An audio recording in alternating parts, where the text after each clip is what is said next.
Let's find 10 more systems and find out what they're really worth.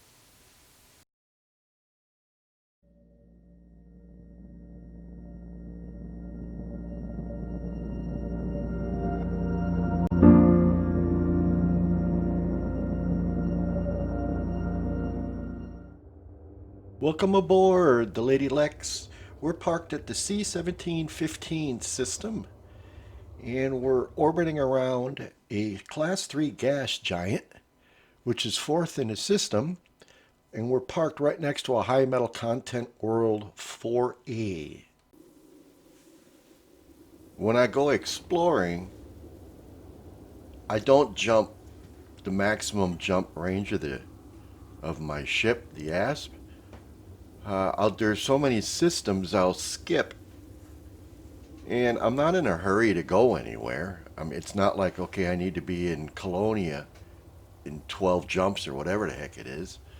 Or in 12 hours or in 6 hours or whatever. I'm not in a hurry to do any of that stuff. I'm just out here to do a little bit of gameplay. So what I wind up doing is I go to the map, and if you notice, it's the map mode is Star Class, and I want to go to the last place since I haven't moved my carrier. This is a little bit different. So what I want to do, and by the way, these lines represent your maximum jump range. Okay, so if you got a huge jump range on your ship, these lines would be like, for example, right here. See, 47 light years, 48 light years, etc., etc.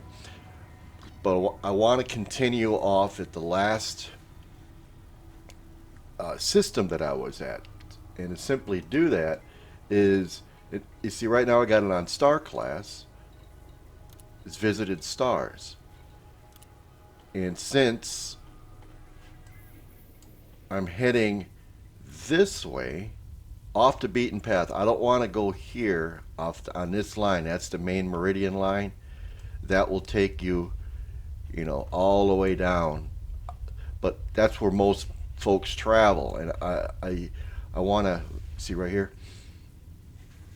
What I want to do is I want to stay off that beaten path and be the first to discover your systems. So in the meantime, the visited stars, if I zoom back in, this is basically the last one that I've been at. Okay? Now, I'm just going to highlight that guy and go to that. Actually, I'll just create the route.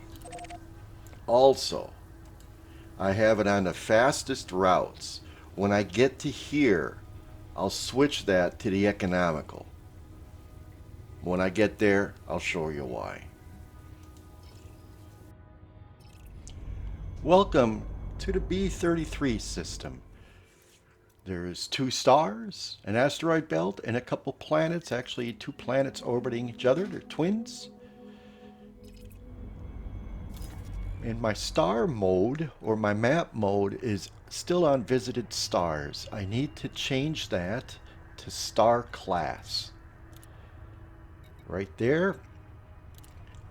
Also, the L, the T, and the Y stars I do not have highlighted in my route. Simply being because those stars are non-scoopable. They come in groups of 10, 5, 10, 15 of them. And I never really find anything in it. I know you could find life in one or two of these, maybe the Y stars, but I just don't want those things in my route. So I unhighlight that. All the rest of the stars are going to be in my route. Next, as you can see, I have it right now on, if I put it on economical mode or switch it back to fast mode and I zoom out, what I need to do is I like to create a path from the carrier or my next route about 500 light years out, because that is the jump range, the maximum jump range of my carrier.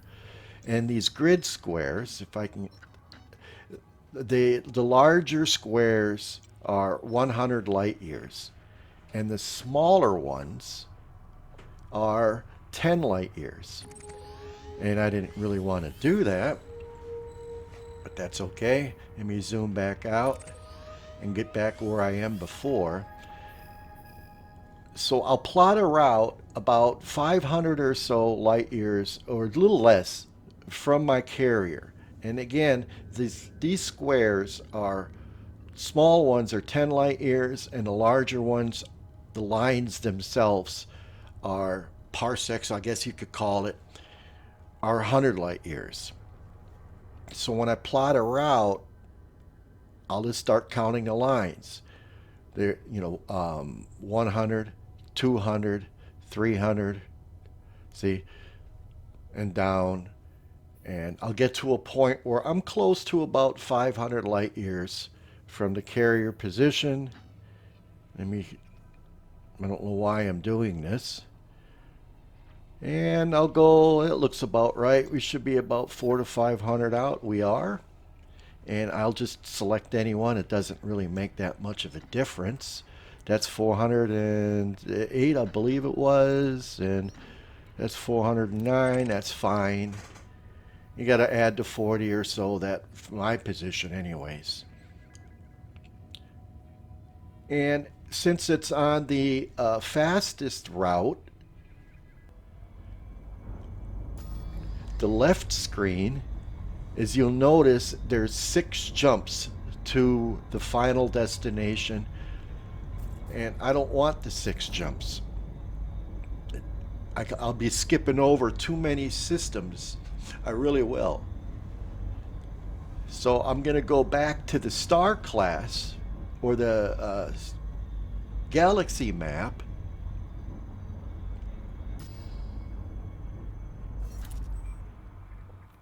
and change it to, you see there's only 6 jumps from here to here, so I need to change that to economical.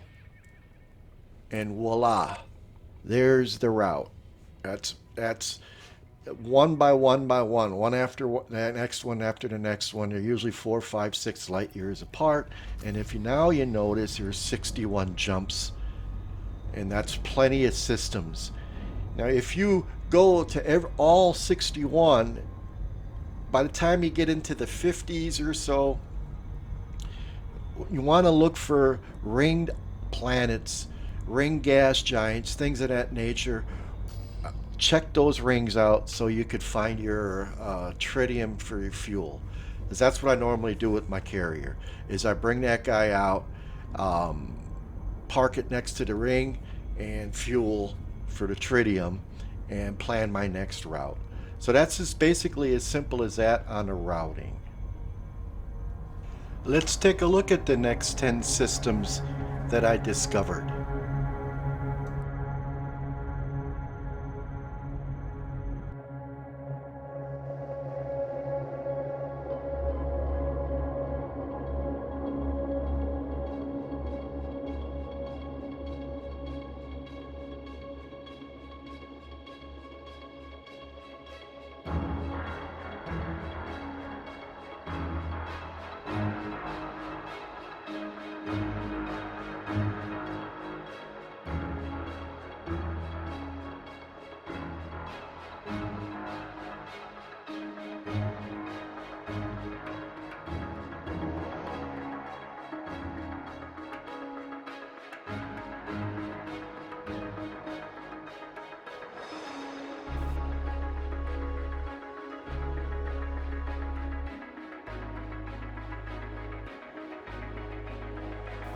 Now that I reached my 10th system, you can look in here, which is basically rocks. So let's plan a route back to the carrier and see what 10 systems net us in profit, and if there's anything interesting to go look at, go return to.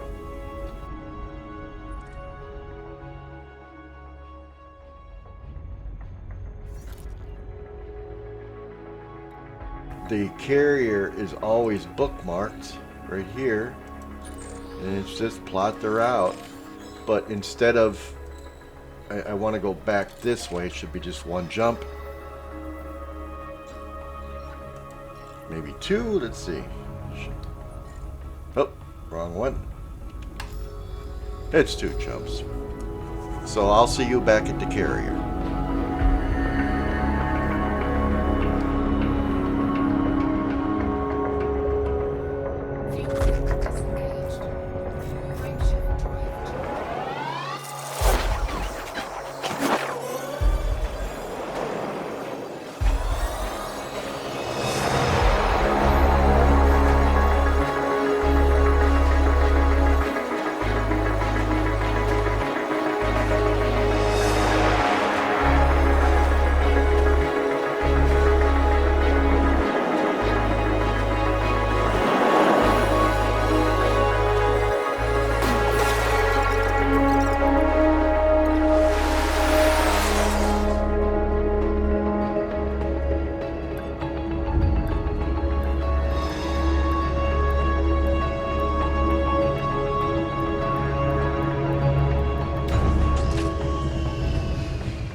Now that we're back on the Lady Lex, let's go talk to Mrs. Hoffman.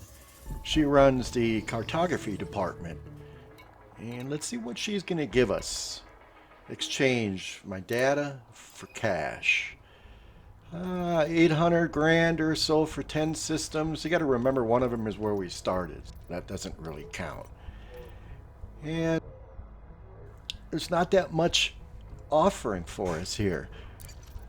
Couple dollars here, couple dollars there. And if I sell this page, I'll get a little bit of bonus money. 24,000. Yeah, it's okay. What about that one?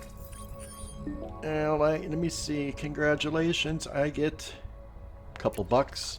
Let's just sell the rest of the page and get it over with. And I should get, all of these are first discoveries, by the way. And 89,000 for first discoveries. Okay, thank you, Mrs. Hoffman. See you next time around. Once I have the money in my pocket, I want to donate a lot of it to the carrier. So I open up the carrier, management, budget, and then I'll deposit roughly $1 million into the carrier itself to keep it going. Now my upkeep is 11 million if I don't turn off any services. I'll donate $1 million, and that should leave me a little bit over 10 billion in my regular wallet. And I use that when I buy, unfortunately, fuel and armors, stuff like that, armaments. Okay. Now, there is one system I want to return to. This system here, I want to go back and explore. Reason being is if you look here at the spectrum, it doesn't show a gas giant. So this is not a gas giant. This happens to be a star with its own separate planets orbiting them. See? And an actually ring world right here. So I'm curious to see the rings around us. Maybe there's life living in there. I don't know. But I'm going to go ahead and find out. I really am. D754. As you can see, it has, it's a class Y dwarf. See right here? It's a brown dwarf. And this one happens to be metal rich rings. So I'm kind of interested on that. And what kind of rings? You got rocky and rocky. Maybe something's living on these rings. I don't know. But We're gonna find out. It's not that far out. That's 5,000 light years. So let's actually plot a route. There you go. Only 2 jumps. So I'll catch you guys there. We arrived at the D754 system, and so let's plot a route for here.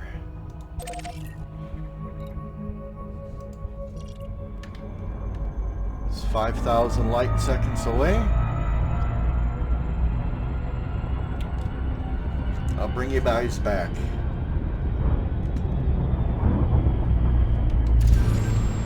And haunt the system.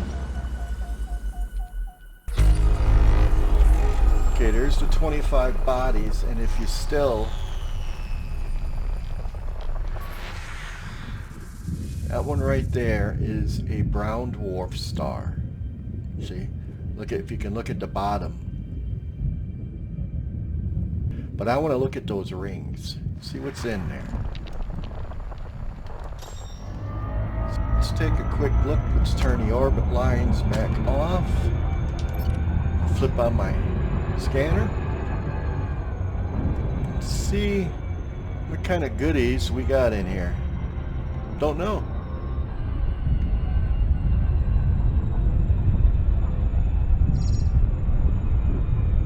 Kind of getting a little close.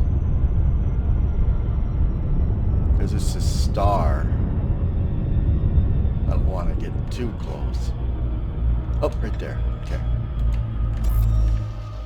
Alright, let's see here. Let's bring one this way. And see what we have. Surface scan complete. Okay, we got another ring right here. Let's see what's in that ring. It's huge rings. And... Surface scan complete. Okay.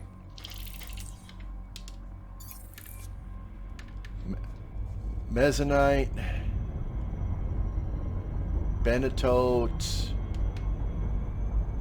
Alexandrite. Musgrave. Let's take a look. We got Benetote, Mustrate, Benetote. There's a lot of high dollar minerals in these rings. And I don't see any kind of life. Just a lot of Musgraves and Benetotes, I guess, or monazites. I don't know what a monazite is. Lots of Benetotes. Okay, well, this one kind of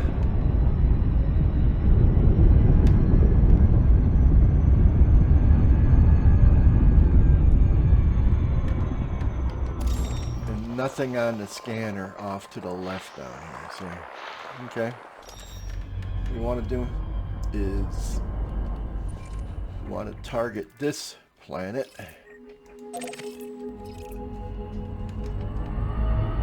It's an ice body, a ringed ice body.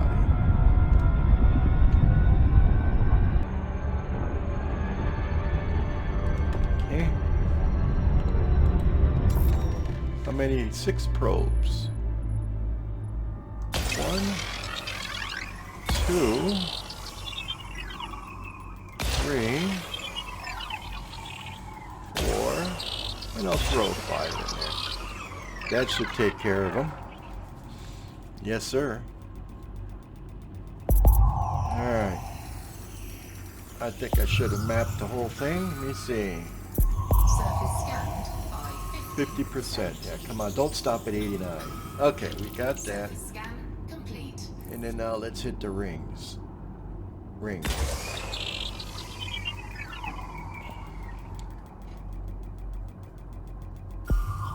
Okay, there's the rings. Surface scan complete. And we have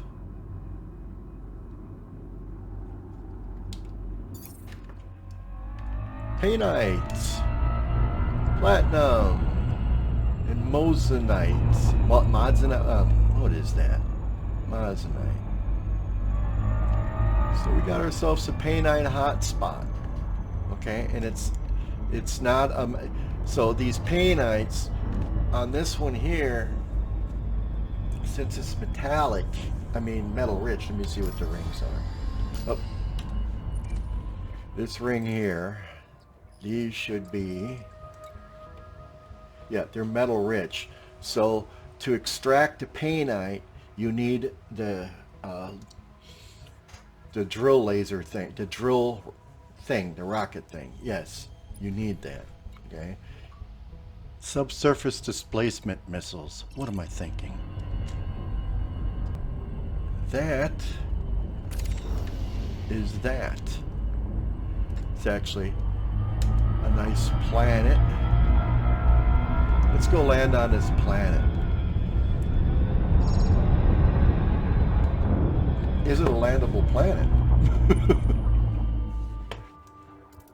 It is not a landable planet. Drag.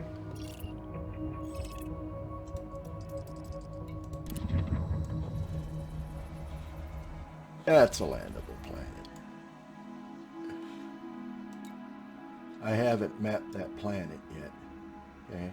But it doesn't have anything in there. Locations and no features, nothing like that. Okay. Well, this is all part of exploring. This is, you know, a strike painite, but painite's hard to get out of these kind of metal rich. It's a little tough, but you need an actual metallic ring to mine painite. Well, I hope you enjoyed this part of it, so let me exit stage left.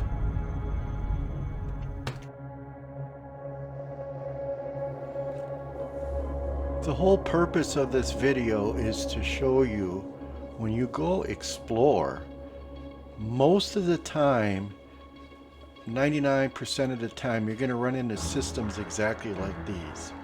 1 star, 2 stars, a lot of ice swirls, rocky ice swirls, things like that. Very rarely will you come up with any type of life or any anomalies. But it does happen. And if you run into a bunch of, let's say, high metal content worlds and things of that nature, especially if they're terraformable, you can earn a lot of money out here. It takes a little bit of time, but it is what it is. So I hope you enjoyed this video, and I hope you subscribe to my channel. You guys have yourself just a wonderful day, and we'll see you on the rebound.